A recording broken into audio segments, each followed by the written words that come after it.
So Doc Rivers essentially said it would have been easier for him to take over at the All-Star break, which, we got into that yesterday. You want our thoughts on that? I will check out yesterday's pod. Plug yesterday's show. So JJ Redick, here's what Doc Rivers has said, and he goes on First Take today.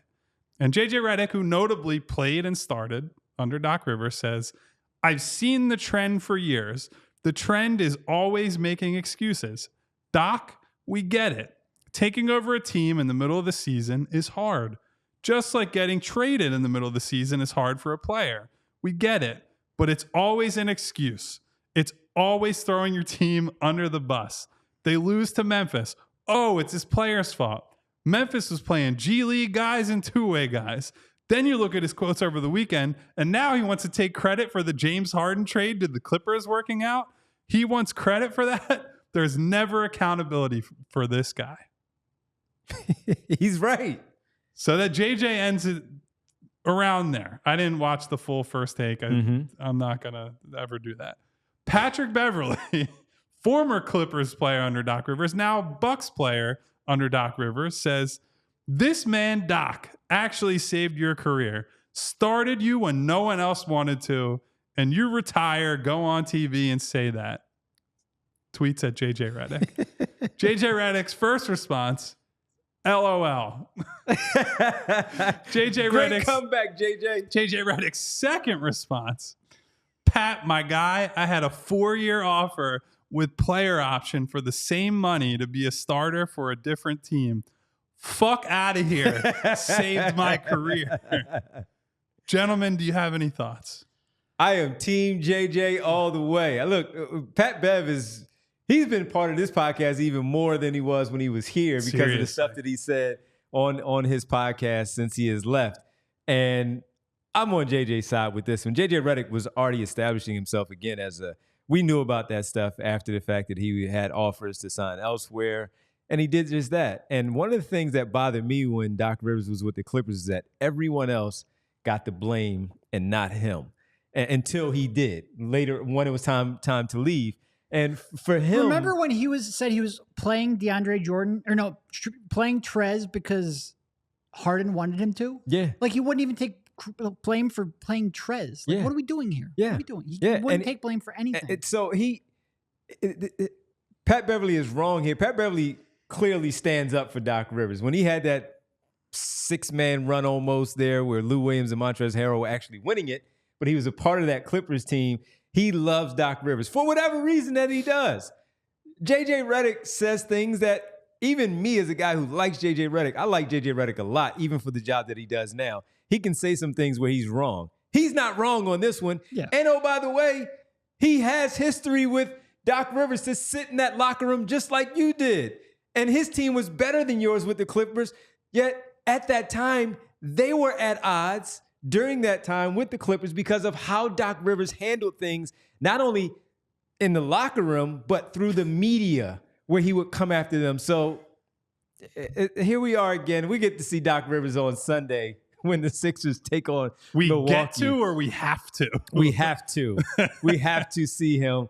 But I'm on JJ's side with this one. And Patrick Beverley, come on, man. Take it down a notch, Patrick Beverley, because this is ridiculous. So JJ and those guys, that version of the team in LA, pretty notorious for, I'd say they're one of the more talented teams of the last 25 years to not get it done in the playoffs, right? To not break through that second round wall. And there are a lot of reasons for that, right?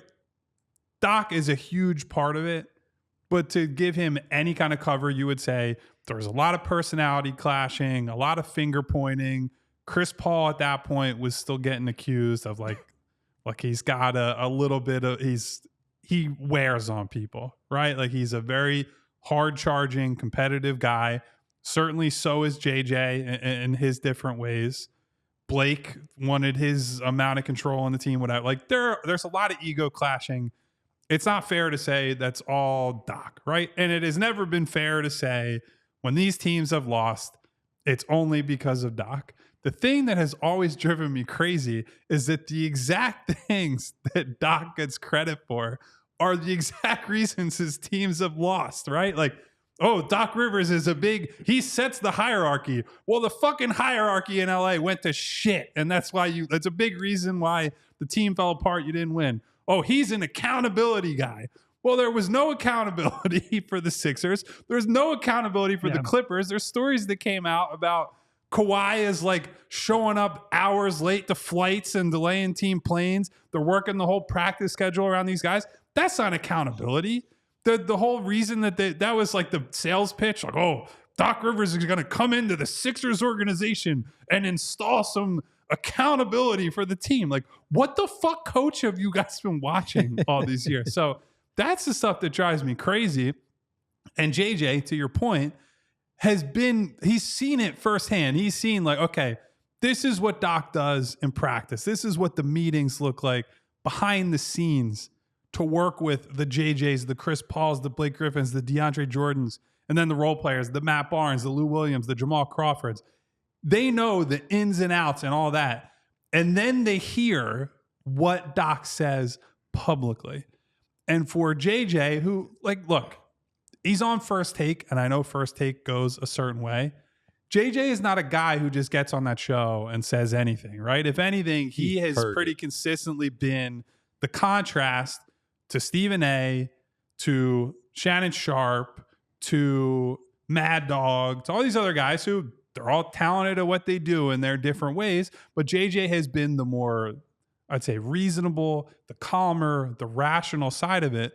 For JJ to go up there and say that, that's not just somebody blowing smoke. That's someone who played for Doc, played in the league a long time, telling you how he feels. And so Pat Bev trying to give him cover through, oh, nobody else wanted you. Like, JJ Redick was a 40% three-point shooter. Even if you were to say, hey, Doc gave him a bigger opportunity and helped out his career in that way, you can't sit here and be like, oh, JJ would have been like out of the, like, to JJ's point, fuck out of here with that. Well, so to that point, like JJ went from 17 minutes, and this is in Orlando, 17 to 22, 25, 27, and 30 before going to the Clippers. Right. Did he start a lot? No, he was mostly as a six man, but he trending was up. Trending up, right? To say that he owed him Stock his career, up. If I had to sign, saved his career, it's ridiculous. But even if, and I don't think this is true, but even if Pat Bev was right, what's the implication? Just because Doc was good for him for his career, he now can't be an honest analyst?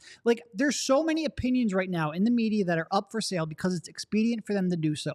Whether that's for access, protecting relationships with anybody, whether that's relationships, what have you. There's so many people who are on air or writing things that they fundamentally don't believe or that they don't challenge because it's easier for them to do that.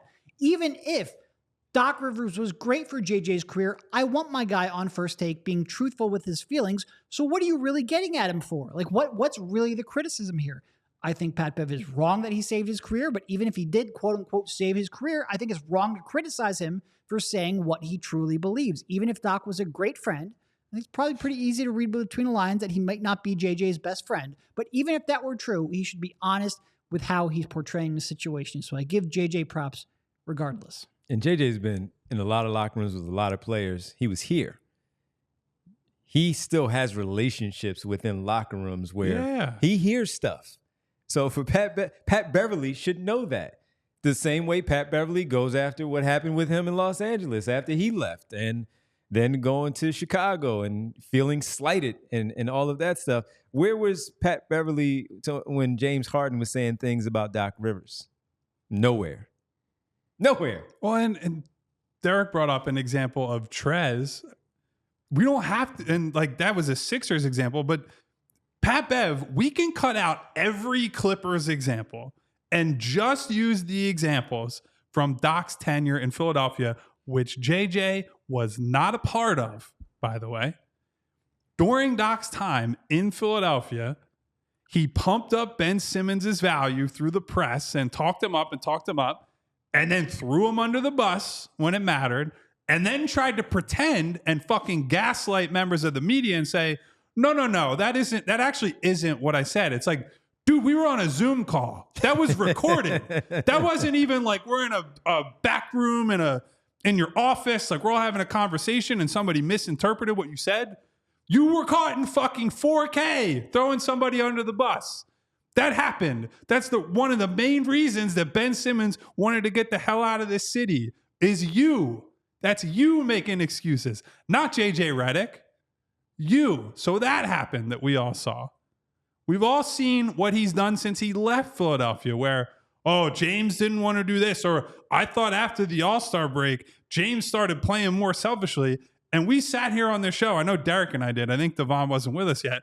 We compared the stats side by side, and they're damn near identical. It didn't fucking happen. That's not why they lost. James Harden played the same way the whole year.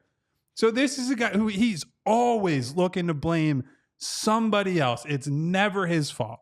That's why JJ gets mad. JJ will probably sit there. If you told him, if we had him on this show, you got him on any other show, and asked him if he had a role to play and why the Clippers didn't win, why the Sixers didn't win, he would look you in the eye and say, yeah, maybe I wasn't good enough defensively. Maybe I didn't mend this relationship. This communication wasn't as strong as it needed to be, whatever it is. Doc still can't sit here to this day and take accountability for basically any of his failures. I remember him sitting right around when he took the job in Philadelphia and saying, well, if you look back and see like the players who I didn't win with in LA, well, they haven't won anything without me either. Like, fuck off, dude. Just the arrogance that guy has because he got an all-time team put around him in 08. Boston. And it took fucking Andrew Bynum and Trevor Ariza being injured for you to win in 6 games. Come on, man. Enough. And Tyrese Maxey wanted to come off the bench. I'm still mad about Doc Rivers here, but this is enough is enough. He wanted to come off the bench, Tyrese Maxey did. I didn't even bring that shit up. He's a good sport. Pat Bev responds. He couldn't take accountability for that. Nope. Pat Bev responds on Twitter. He says, why didn't you take it then? Talking about the other deal that was offered to him to be a starter. You was comfy in your role with the team, and don't just say LA. All right, Pat. What does that even mean? I have no idea. You were comfy in your role with a team you hadn't played with yet? What? I don't know. But the Maxey example is the greatest example, right? Yeah. Doc had reasons. Like, we all saw how they played without him. We looked at DeAnthony Melton and said, as a guy who's like a plug-in fit and say he doesn't need the ball, whatever, and you unleash Maxey as the 6th man, there are reasons for that. They might not have been reasons everyone agreed with, but you could have led with that. And instead of saying, hey, I see these potential ways to use Tyrese and to use DeAnthony and to argue it with logic and put his name on it, he had to sit there and fucking lie to your face, lie to all our faces and say, well, Tyrese actually asked me for this. He thought it was better for the team. And I continue to give Tyrese credit, despite the fact that he shouldn't have done this. I agree. For sticking up for that and saying, like, I'm not going to rock the boat. I care about the team. I'm not going to cause problems. I'm going to do what I need to do to help this team out. But that is Doc Rivers in a nutshell.